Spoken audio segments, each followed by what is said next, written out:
Bapak Ibu dan saudara-saudara terkasih, salam sehat penuh kerahiman Tuhan, salam katekese. Berjumpa dalam Pojok Iman, di mana kali ini edisi kita adalah kupas tuntas tentang kerahiman ilahi, khususnya membahas tentang gambaran jiwa-jiwa yang menjadi intensi-intensi doa. Menarik, dan pada kesempatan ini novena hari ke-9, hari terakhir nih ya, dari jiwa-jiwa yang mulai hari pertama sampai kemarin hari ke-8 dan saat ini hari ke-9. Temanya inspiratif tetapi juga keprihatinan, karena hari ke-9 ini novena wujudnya adalah untuk jiwa-jiwa yang suam-suam kuku, atau padanannya adalah jiwa yang acuh tak acuh. Yuk simak cuplikan renungan ini, apa yang ingin disampaikan dari gambaran novena hari ke-9 ini. Suster, frater, Bapak Ibu, saudara-saudara terkasih yang dicintai Tuhan. Novena terakhir hari ke-9, Yesus menyebut jiwa-jiwa yang menurut sabdanya paling nyeri melukai hatiku. Ialah jiwa-jiwa yang suam-suam kuku atau jiwa-jiwa yang acuh tak acuh. Siapakah mereka itu? Menurut catatan yang saya baca dari buku harian Santa Faustina, dikatakan mereka adalah orang yang tidak percaya pada hati Yesus. Juga termasuk orang yang acuh tak acuh kepada Tuhan. Kata Yesus demikian, "Oh, betapa menyakitkan hatiku. Banyak jiwa yang sedemikian jarang menyatukan diriku denganku di dalam komuni kudus. Aku menantikan jiwa-jiwa itu, tetapi mereka acuh tak acuh terhadap aku. Aku mengasihi mereka dengan mesra, tetapi mereka tidak percaya kepadaku. Dan mereka memperlakukan aku seperti barang mati, padahal hatiku penuh dengan kasih dan kerahiman." Yesus menyatakan lagi, "Putriku, ketahuilah, kesukaanku yang paling besar adalah menyatukan diriku dengan jiwa-jiwa. Hatiku penuh dengan penderitaan kalau ada jiwa-jiwa yang suam-suam kuku. Karena jiwa-jiwa yang suam-suam kuku ini, jiwaku merasakan kejijian yang paling mengerikan di Taman Getsemani." Inilah suster, Bapak Ibu, saudara-saudara terkasih, permenungan singkat mengapa jiwa-jiwa ini menjadi intensi kita untuk kita doakan. Mungkin Anda dan saya bertanya, sedemikian besar ya cintanya Tuhan, itu luar biasa. Kenapa Anda yang pengen diajak masuk surga dan diundang untuk mencintainya, enggak seriusan, setengah-setengah, mungkin kurang sepenuh hati, atau bahkan kita lagi seneng yang duniawi. Kalau saya baca dari catatan-catatan harian Santa Faustina, dikatakan di sana, suster, Bapak Ibu, bahwa keindahan surga itu luar biasa. Mungkin hampir 300% kali ya, atau mungkin 1000% dari keadaan dunia ini. Maka dalam catatan ini, Tuhan Yesus memandang Anda dan saya, khususnya rasul-rasul kerahiman, untuk mendapati mereka jiwa-jiwa yang acuh tak acuh, menyelamatkan mereka, merangkul mereka agar mereka menemukan kembali kekasihnya, ialah Tuhan Yesus Sang Kerahiman itu. Bersama ini juga Anda dan saya diminta untuk introspeksi.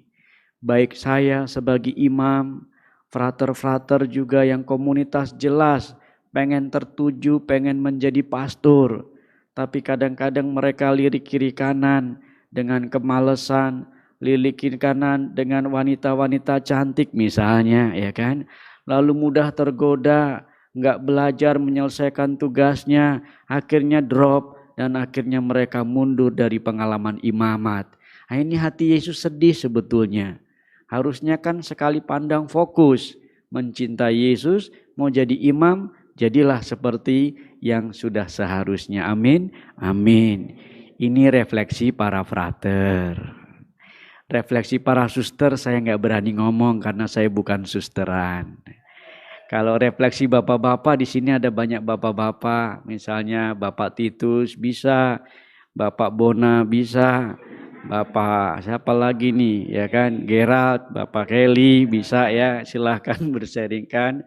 Atau ibu-ibu yang ada di sini juga bisa bercerita, kenapa sih kita bisa jiwanya itu suam-suam kuku, acuh tak acuh. Biasanya prosesnya begitu ya manusia ya. Nanti kalau sudah kena malapetaka baru dia bertobat. Contohnya siapa? Rudi Hartono ya. Begitu kena jantung baru berdevosi. Tapi inilah introspeksi Anda dan saya. Intinya adalah jangan takut. Tuhan yang Maha Rahim ini mau menerima Anda. Seberapa besar dosa-dosa Anda, datanglah. Seberapa besar keyakinan Anda, peganglah dia menjadi andalan kehidupan. Dan Yesus menyampaikan doa singkat, Yesus kaulah andalanku. Itu doa. Dan itu menjadi nyanyian. Dikarang pula lewat nyanyian, bagus. Yesus kau andalanku. Yesus kau andalanku. Yesus kau andalanku, Engkau andalanku sepanjang hidupku. Ini diulang-ulang sehari bisa 300, 3.000 atau mungkin 3 juta kali. Ini Anda tanda tidak suam-suam kuku. Anda diminta untuk melaksanakan gitu. Amin, amin.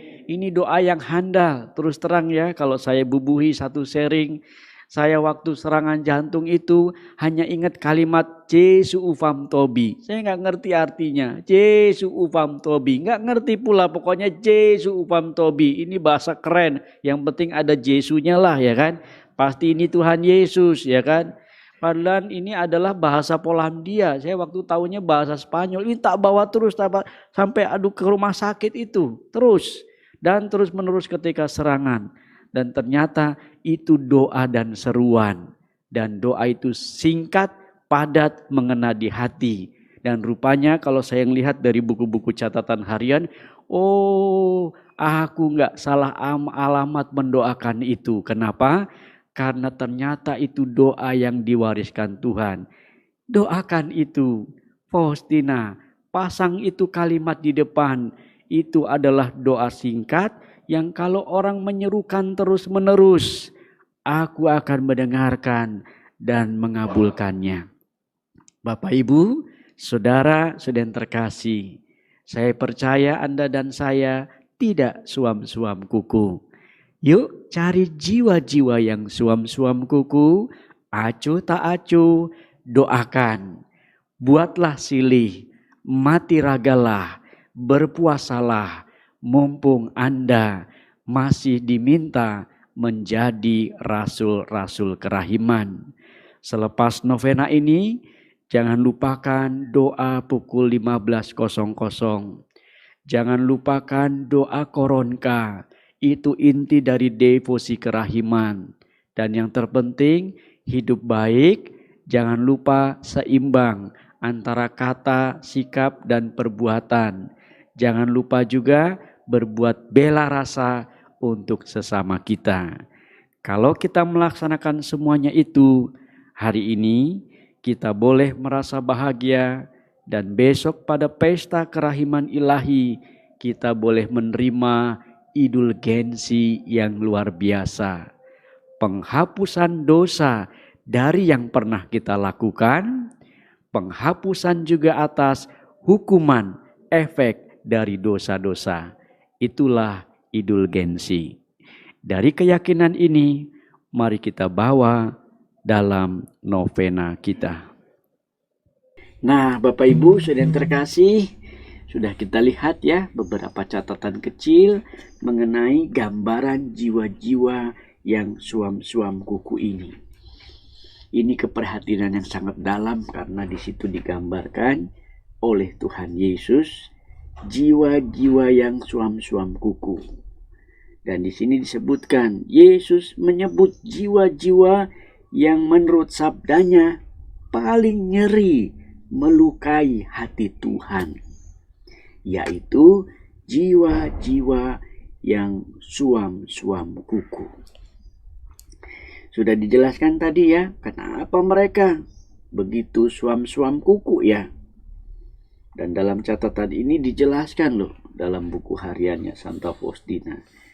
Mereka adalah orang yang tidak percaya pada hati Yesus. Termasuk juga orang yang acuh tak acuh pada Tuhan. Kenapa ya bisa begitu ya mereka acuh tak acuh sama Tuhan? Disampaikan lagi sebagai informasi loh. Ketahuilah Santa Faustina, kesukaanku yang paling besar adalah menyatukan diriku dengan jiwa-jiwa. Maka kalau ada jiwa-jiwa yang tidak menyatu dengan Tuhan, hati Tuhan sangat menderita. Kita merasa firman Tuhan kan, jika engkau tinggal dalam aku tinggal dalam engkau. Yesus pernah menyatakan itu. Dan disinilah ternyata juga menjadi sebuah keprihatinan. Kata Yesus, betapa menyakitkan hatiku bahwa banyak jiwa yang sedemikian jarang menyatukan diri denganku dalam komuni kudus. Aku menantikan mereka jiwa itu, tapi mereka acuh tak acuh. Aku mengasihi mereka dengan mesra, tapi mereka tidak percaya padaku. Mereka memperlakukan aku, dalam hal ini Yesus, seperti barang mati. Padahal hatiku penuh dengan kasih dan kerahiman. Wah, kalau yang ini penuh keprihatinan ya. Semoga Bapak Ibu, Anda dan saya tidak termasuk dalam kelompok jiwa ini yang suam-suam kuku. Kalaupun kita masih masuk dalam kriteria itu, mari kita berubah untuk melakukan metanoia. Ternyata Tuhan begitu sayang sama kita. Dia gak mau kehilangan kita. Dan gak mau ada jiwa-jiwa, apalagi yang beriman, suam-suam kuku terhadap hati Allah sendiri. Dalam catatan ini, jiwa-jiwa yang suam-suam kuku itu, jiwaku merasakan kejijikan yang paling mengerikan di Taman Getsemani. Bayangin, Yesus ternyata melukiskan itu dari derita Taman Getsemani. Betapa keringatnya menjadi peluh seperti titik-titik darah. Itu kan berarti Tuhan betul-betul mengalami penderitaan yang amat sangat hebat. Dan itu semua dilakukan karena apa? Dosa-dosa kita, egoisme kita, dan mungkin sikap sembarangan kita. Yuk kita berubah, semoga dengan catatan jiwa-jiwa yang suam-suam kuku ini, kita semua mendapat makna dan pelajaran di sana untuk tidak menyakiti hati Tuhan, untuk tetap selalu harus menyatu dengan Tuhan, untuk mengandalkan Tuhan dalam hidup dan peristiwa kita, dan amal kasih kita kepada sesama. Akhirnya Bapak Ibu, Semoga kupas tuntas dari edisi novena kerahiman ilahi, gambaran jiwa-jiwa yang telah kita lukiskan bersama dalam episode ini menambah pengetahuan dan penghayatan kita semakin dekat dengan Allah. Akhirnya, banyak pepohonan di tengah hutan. Ada beberapa pohon untuk obat. Anda jawab apa, saudara? Cakep gitu ya. Kristus hidup jalan kebenaran. Percayalah kepadanya, engkau selamat. Tuhan memberkati. Yesus kau andalanku, Yesus kau andalanku, Yesus kau andalanku.